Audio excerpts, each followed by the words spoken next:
Wananchi wa wilaya ya Kishapu mkoani Shinyanga wamelalamikia kero ya kunyimwa vyeti vya kuzaliwa kwa watoto wachanga wanapozaliwa katika vituo vya afya na zahanati, hali inayowalazimu kusafiri umbali mrefu kufuata huduma hiyo katika ofisi za usajili wa vizazi na vifo zilizopo ofisi ya mkuu wa wilaya, huku wakidai kuwa hali hiyo inawagharimu muda na fedha ambazo wangezitumia katika shughuli za uzalishaji. Kutoka Kishapu, Frank Mshana ana taarifa kamili.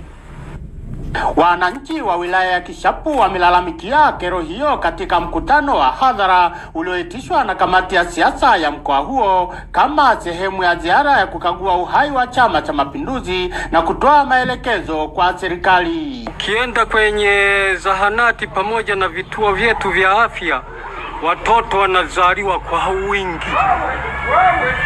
Lakini sasa vyeti vya kuzaliwa imekuwa ni kero kuvipata.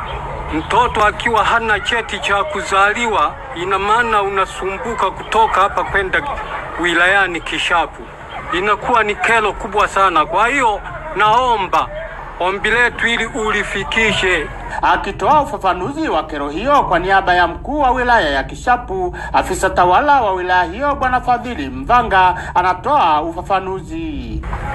Kwenye vyeti vya watoto wa chini ya miaka 5 wanaohusika, yani 0 mpaka 5, hata mtendaji wa kata anahusika. Kwa hiyo kwenye zahanati yoyote, mwananchi yoyote ana chance ya kupata hicho cheti cha kuzaliwa.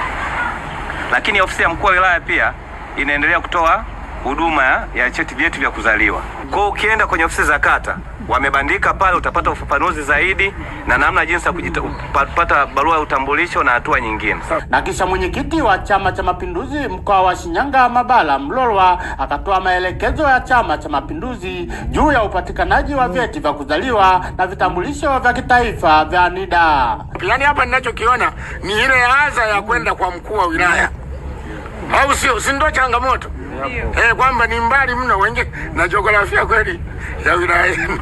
Na mimi ni shauri katibu tawala, wale wataalamu hawa kwetu hawa wapite kwenye maeneo husika kutoa maelekezo.